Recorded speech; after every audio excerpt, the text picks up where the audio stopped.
Hi, everybody, and welcome back to Tuesday Tips. As always, my name is Michael Barber, and I'm your host here on our Grow Schools channel.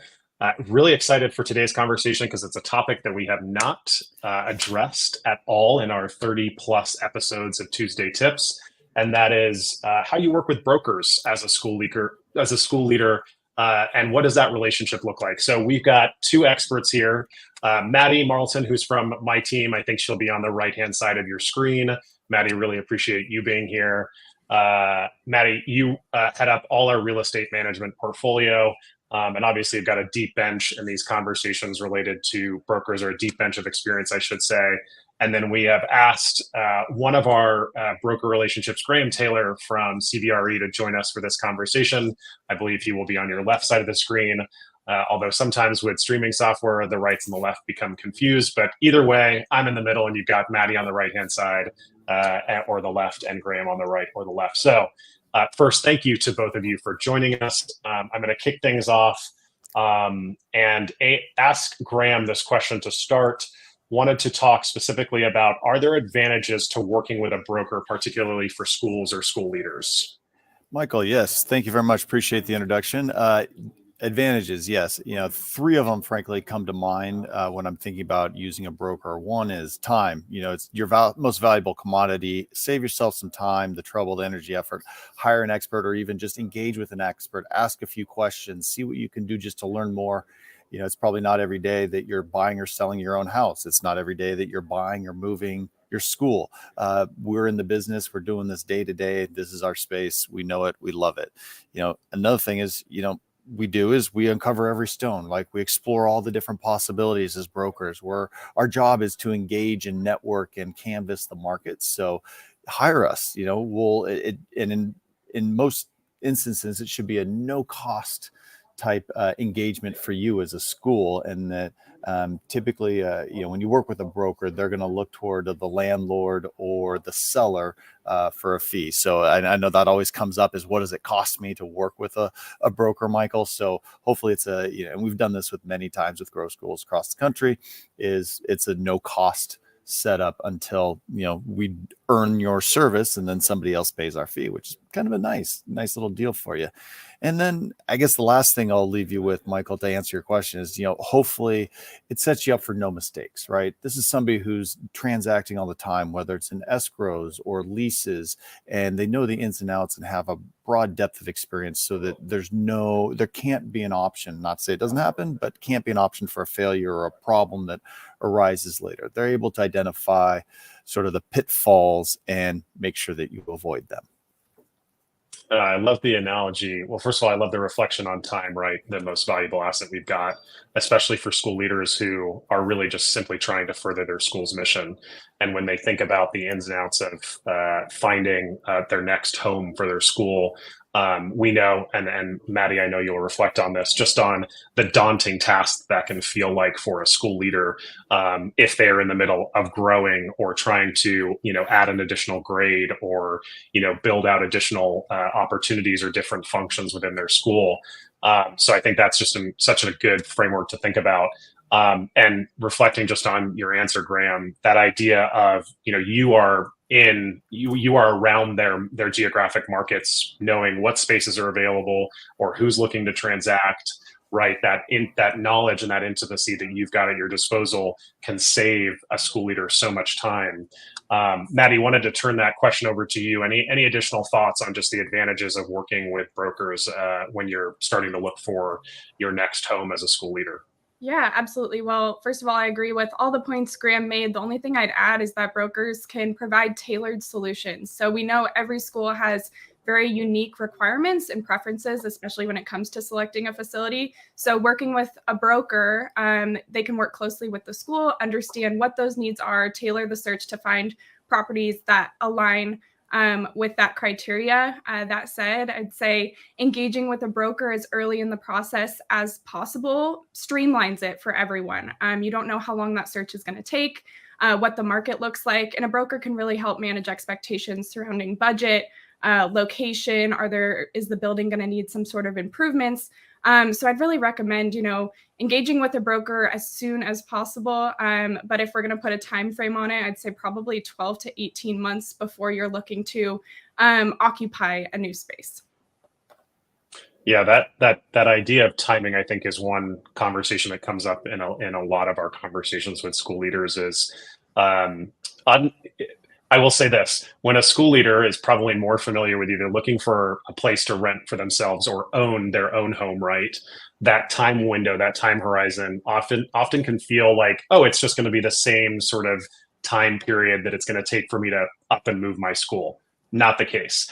I think one of the biggest challenges school leaders face is understanding, especially in the context of this sort of post-COVID or endemic world, right? The timing around moving your school, around construction challenges, around tenant improvements, all of those things add up to what is usually a much longer timeline than they are expecting. And I think, to Maddy's point, such a good insight in thinking about the relationship you can have with a broker is, as the markets change, which they have changed dramatically, as we all know, over the last 12 to 18 months, is that this is a person who's got the expertise to understand what's happening in the marketplace, can react as marketplace changes happen, which could change things like affordability for a school and things like that. So just having that intimate knowledge of what's happening in the marketplace is just such a benefit that brokers can bring to the conversation. Just want to welcome in. We've got a couple people that have joined us a little late. As usual, we're here Tuesday Tips once a week here on a Tuesday at 10 a.m. Pacific, 1 p.m. Eastern, here on the Grow Schools channel. I've got Maddy and Graham here talking all things related to understanding how brokers can provide value for school leaders. I'm going to turn it over to our second question to the both of you. And Maddy, I'll ask you to start on this question. How can a broker facilitate the process of finding and securing that ideal facility or that ideal home for a school? Yeah. So these sorts of transactions involve many steps, from property inspections to diligence and closing, and a broker can really provide guidance and support throughout the entire process from start to finish, helping a school navigate potential pitfalls and ensure a smooth transaction. So several steps that are a part of that process that a broker will facilitate. Some of those include from the start of the process, the assessment of needs. So the school will identify what its specific requirements look like for the new facility, including location, size, amenities, budget, and other essential criteria. And from there, the broker will conduct a comprehensive search for properties that meet the school's criteria. So this could involve researching listings, contacting property owners, and exploring some of those off-market opportunities that schools wouldn't typically have access to. So once there's this property evaluation, the broker might present some potential opportunities for the school for evaluation, visit some sites, and assess suitability, determine if any of them meet their needs. From there, kind of moves into the negotiation side. I think I'd say the broker kind of takes the lead on that piece of it, which really is a huge benefit of working with a broker, not only from a time savings perspective, but from a market expertise and knowledge perspective. Moves into due diligence. Again, this is an area that a broker typically leads, ordering reports, making sure that everything is good to go. There aren't any issues or liabilities with the property, whether it's a potential lease or acquisition. And then finalizing agreements and moving through closing. So those, I'd say that's a broad overview of the steps that you work through with the broker, and through all of those various stages, the broker will provide guidance, support, advice on how to manage all of those aspects of the process, which can be super complex. That's great, Maddy. It's such a good answer, Graham, and I'll turn it over to you to add some things. I just want to mention a lot of minutia there. Maddy is coming on with us, I believe, next week for a webinar where we're going to talk about different topics around facilities, but she will be there. I'll drop that into the comments. But Graham, anything to add to that answer around how can a broker facilitate that process of finding a new home for a school? Yeah, definitely. There's sort of two steps that the broker's sort of primary role, which is to find and negotiate that solution for you, whether it's a lease or a purchase. But along the way, as Maddy outlined, there's many steps, details, and the broker will make sure that nothing gets missed, from due diligence to lease negotiations to, when just executing, or even post closing. You buy or you lease, a problem comes up. What do I do? The water isn't working. We can't find out who to contact. Well, they may have a resource for you. And along that, I'd say, we're in the business of doing this all the time, day in and day out. So we have a Rolodex, right?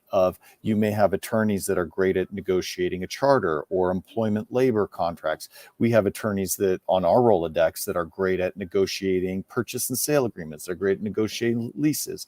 We have attorneys that are great with land use law. I mean, that's one of the challenges with charter schools and the spaces. You may not find a lot of purpose-built facilities, right, that are ready to go as a school. You're looking at an office building that you're converting. You're looking at a church that you're converting.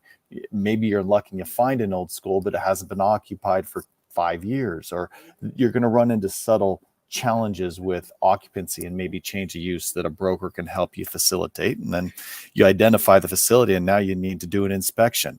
Gosh, I know the guy that inspected my house, but who inspects commercial buildings, right? Do I need a seismic evaluation? Do I need a phase 1, phase 2 environmental?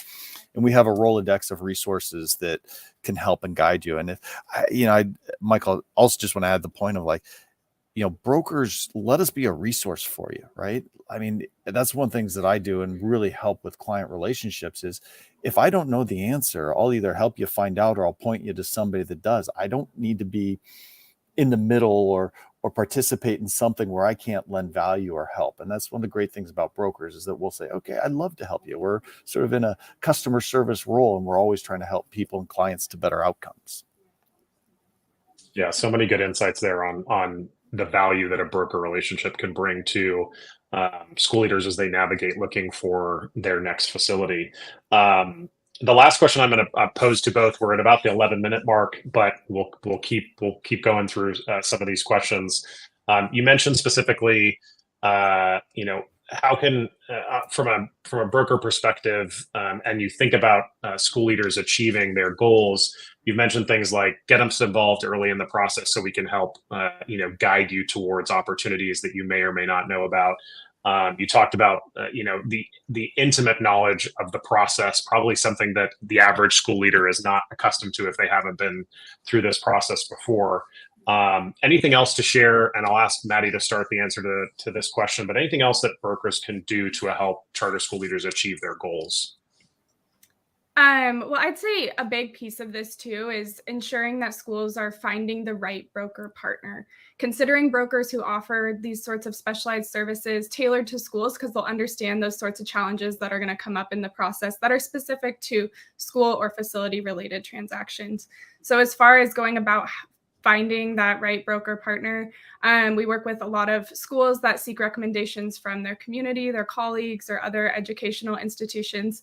When Graham was answering this last question, I was just thinking about the benefits of working with a group like CBRE, which has a national presence. So if you have this relationship with Graham, but you don't know if he's the right person that can assist with this specific type of requirement, Graham's able to connect you with one of his colleagues in a different location or specializing in a different aspect of the industry that can help you work towards your requirement. And I think that's huge in streamlining the process, making sure that you're working with the right person that specializes in your specific need and understands what challenges might come up, can anticipate and be proactive rather than reactive throughout the entirety of the process. Wow. I'd add to that, Matt. I mean, exactly as it's played out for us in several instances is like, I don't know every CBRE broker all across the country. There's thousands of us, but we have basically a network set up through our management system that we can inquire at any market. And it always just amazes me every time I reach out, like, oh yeah, we got a guy, or we have this great broker and she's done 3 of these transactions in the last year, or she's found leases for this, or she's done a lot of work in this space. He's done this or the other thing. They're great. And we're able to find people across our network that have experience in this space, which is hard to do. But given the vast network, we have a lot of brokers and we're able to essentially canvas and find that right fit for you. I'd add it from my broker's perspective. What always helps to facilitate one of these relationships is know what you want, right? Essentially, how big does a school need to be, or what's your goal? And a broker should engage with you on what your goals are, right? That sounds silly, but they should stop, listen, understand your goals, what's your timing, how big, maybe you're best suited in your current location. Maybe there isn't a right fit. Maybe there is, a lot of opportunities, but they'll be able to guide you. But understanding and having a clear picture of your goals when you approach the broker that you can convey to them really helps facilitate success. Yeah, such good insights there from the both of you as we think about how school leaders can potentially work with brokers. We're at the 15-minute mark. We like to keep these short and sweet, 10 minutes every single Tuesday. So I'm going to wrap it up and just say thank you to Maddy and Graham for having a chat with us on how school leaders can work with brokers. As mentioned, I dropped the link into the chat on the right-hand side, or if you're on mobile on YouTube, it's right below, or LinkedIn, same place.